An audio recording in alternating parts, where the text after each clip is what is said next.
Hi friends, ఈ వీడియోలో నేను మీకు సెవెంత్ ప్రాబ్లం అలానే థర్డ్ రౌండ్లో ఫస్ట్ ప్రాబ్లం చెప్పబోతున్నాను. సో క్వశ్చన్ చూసినట్లయితే transform equation x by a plus y by b equal to 1 into normal form if perpendicular distance of straight line from 0, 0 is p, deduce that 1 by b square equal to 1 by a square plus 1 by b square. So ఇందులో రెండు questions ఉన్నాయి. First ఏమో normal ఫామ్లోకి convert చేయడం, ఇంకోటేమో prove చేయడం. So first దీన్ని normal ఫామ్లోకి కన్వర్ట్ చేద్దాం. దానికోసం ఫస్ట్ ఈ ఈక్వేషన్ మనం a x plus b y plus c ఫామ్లోకి రాసుకుందాం. సో ఇది రెండింటికి ఎల్సిఎం కడితే ఏబీ వస్తుంది. సో ఇది ఏబీ అవ్వాలంటే ఇంటూ బీ చేయాలి పైన కింద. సో బిఎక్స్ ప్లస్ అలానే ఇది ఏబీ అవ్వాలంటే పైన కింద ఇంటూ ఏ చేయాలి. సో ఏవై అదే కదా ఫ్రెండ్స్. సో ఇది b x by a b plus a y by a b అవుతుంది అనమాట.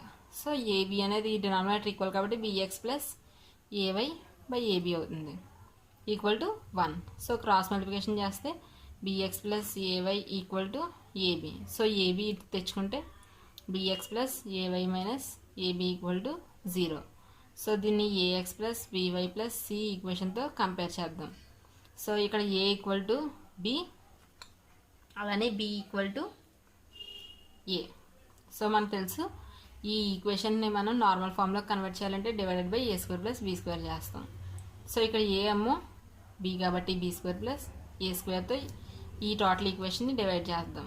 So b x by b square plus a square plus a y by b square plus a square equal to minus ఏబీని తెచ్చేసుకుంటే a b by b square plus a square. So ఇది మనకు కావాల్సిన normal form. Next ఇక్కడ ఏమన్నాడు, ఇలా ఒక కోఆర్డినేట్ యాక్సిస్ ఉంది, అందులో లైన్ ఉంది, లైన్ యొక్క ఈక్వేషన్ ఇది. నెక్స్ట్ ఈ రెండింటికి పెర్పెండిక్యులర్ డిస్టెన్స్ అనేది పి అన్నాడు. సో ఇప్పుడు మనం 1 by p square equal to 1 by a square plus 1 by b square అని ప్రూవ్ చేయాలి. ఫస్ట్ ఏం చేద్దామంటే ఇక్కడ మనకి ఎలా డిస్టెన్స్ అనేది పి అన్నాడు కదా. సో ఈ యాంగిల్ మనం ఆల్ఫా అనుకుందాం. నార్మల్ ఫామ్ డెరివేషన్లో చేసాం కదా, సేమ్ అలానే. సో ఇప్పుడు మనం సైన్ ఆల్ఫా క్యాలిక్యులేట్ చేద్దాం. సారీ, కాస్ ఆల్ఫా క్యాలిక్యులేట్ చేస్తే దీనికి ఎడ్జసెంట్ సైడ్ ఏంటి పి. అలానే ఇది నార్మల్ కాబట్టి అంటే ఇది 90 degrees చేస్తుంది ఈ లైన్తో. సో హైపోటెన్యూస్ ఇదన్నమాట. సో ఇక్కడ మీరు చూసినట్లయితే x by a plus y by b equal to 1 అనేది ఈ లైన్ యొక్క ఈక్వేషన్. సో దీని యొక్క ఎక్స్ ఇంటర్సెప్ట్ ఏ అలానే వై ఇంటర్సెప్ట్ బి. సో ఇది ఏ కామ 0 అనమాట. ఇక్కడ ఏ అంటే ఏంటి, perpendicular distance from y axis. So y axis నుంచి ఇక్కడ వరకు ఉన్న డిస్టెన్స్ ఏ అన్నమాట. అలానే ఇది 0 కామ బి. ఇక్కడ 0 అంటే perpendicular distance from y axis. ఇది ఆల్రెడీ వై యాక్సిస్ పైన ఉంది కాబట్టి ఇది వై యాక్సిస్ నుంచి దీని డిస్టెన్స్ 0. అలానే బి అంటే ఇక్కడ perpendicular distance from X axis. So X axis నుంచి పెర్పెండిక్యులర్ డిస్టెన్స్ అంటే ఇది, ఈ డిస్టెన్స్ అనేది మనకి బి అనమాట. సో ఇక్కడ మనకు హైపోటెన్యూస్ అనేది ఏ అనమాట. So cos alpha equal to p by A. Next మనం సైన్ 90 మైనస్ ఆల్ఫా క్యాలిక్యులేట్ చేద్దాం. సో ఇది ఆల్ఫా అంటే ఇది మొత్తం 90 degrees.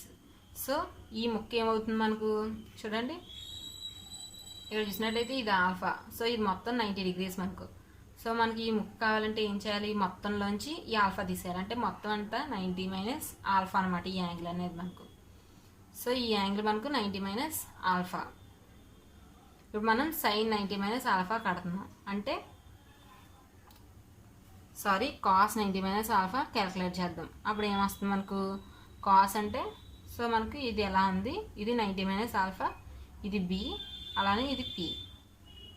సో కాస్ అంటే ఎడ్జసెంట్ సైడ్, ఇది 90 degrees, ఇది ఏమో హైపోటెన్యూస్, ఎడ్జసెంట్ సైడ్ ఏమో పి అనమాట.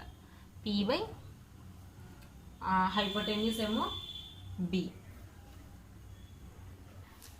So cos 90 minus alpha p by b అనమాట. మనందరికీ తెలుసు కాస్ 90 మైనస్ ఆల్ఫా అనేది ఏమవుతుంది, 90 ఉంది కాబట్టి కాస్ సైన్గా మారిపోతుంది. అలానే ఫస్ట్ కార్డన్ కాబట్టి positive. So sine alpha equal to p by b అనమాట.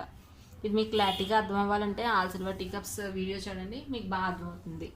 సో కాస్ ఆల్ఫా వచ్చేసింది మనకు p by a, sine alpha వచ్చేసింది పీ బై బి. సో మనకు తెలుసు cos square alpha plus sine square alpha equal to ఏంటి మనకు 1. సో కాస్ స్క్వేర్ ఆల్ఫా అంటే p by a whole square plus sine square alpha అంటే p by b whole square equal to 1. So p square by a square equal plus p square by b square equal to 1. So రెండింటిలో మనకు p square కామన్గా ఉంది.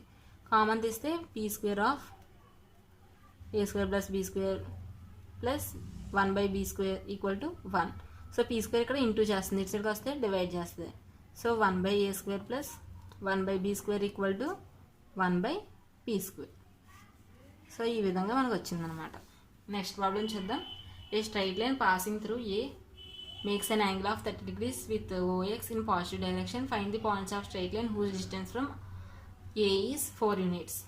So మనకి ఎలా ఒక straight line ఉందనుకుందాం, అది ఏ -2,1 అనే పాయింట్ మీద నుంచి వెళ్తుందంట. సో అది ఎక్స్ యాక్సిస్తో చేసే యాంగిల్ 30 degrees, ఇది 30 degrees, ఇది 30 degrees ఉంటుందో కానీ అలా అనుకోండి. సో ఈ ఏ దగ్గర నుంచి మరొక పాయింట్ ఉందంట. సో ఈ పాయింట్ ఉందనుకుందాం ఇక్కడ P of x, y. So ఇక్కడ మనకు ఏపీ ఈక్వల్ టు 4 అని ఇచ్చేసాడు. మనం ఇప్పుడు ఈ పీ కనుక్కోవాలన్నమాట. సో మనందరికీ పారామెట్రిక్ ఫామ్ తెలుసు కదా, దాని ప్రకారం ఏంటి, x - x by cos θ equal to r. ఇక్కడ r అనేది ఈ 2 పాయింట్స్ మధ్య డిస్టెన్స్, అలానే x డాష్ అంటే వీడిచ్చిన points. Next y - y1 by sin θ equal to కూడా r. సో మనకు అప్పుడు x ఏమవుతుంది, r cos θ. సో -x1 ఇటు వస్తే +x1. సేమ్ అలానే y equal to y dash plus r sin θ. So ఇక్కడ మనకు θ 30 అని ఇచ్చేసాడు కాబట్టి cos θ sin θ కూడా మనకు తెలిసిపోయినట్టే. సో సబ్స్టిట్యూట్ చేస్తే x ఈక్వల్ టు r అంటే ఈ 2 పాయింట్స్ మధ్య ఉన్న డిస్టెన్స్ 4, cos θ అంటే మనకు 30 ప్లస్ x డాష్ అంటే విడిచిన పాయింట్లో x coordinate. So 4 into cos 30 అంటే √3/2 ప్లస్ ఇంటూ మైనస్. సో ఇది 2 టైప్లో 2 times. సో 2√3 - 2 అనేది మనకు కావాల్సిన పాయింట్ యొక్క x coordinate. Next y equal to y dash అంటే మనకు 1 ప్లస్ r అంటే 4, sin 30 అంటే 1/2. సో 2 క్యాన్సిల్, 1 + 2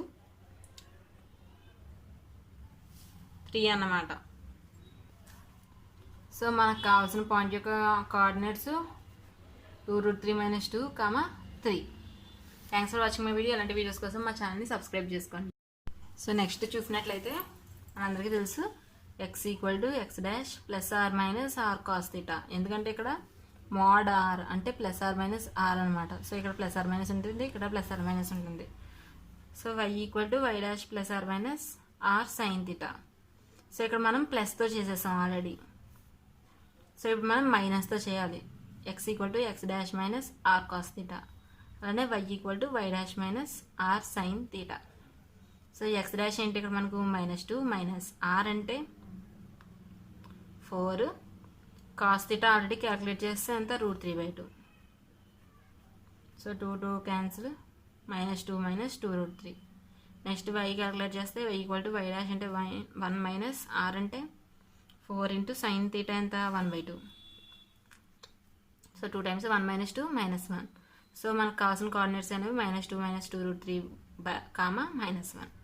సో ఇవి మనకు కావాల్సిన 2 కోఆర్డినేట్స్ అనమాట.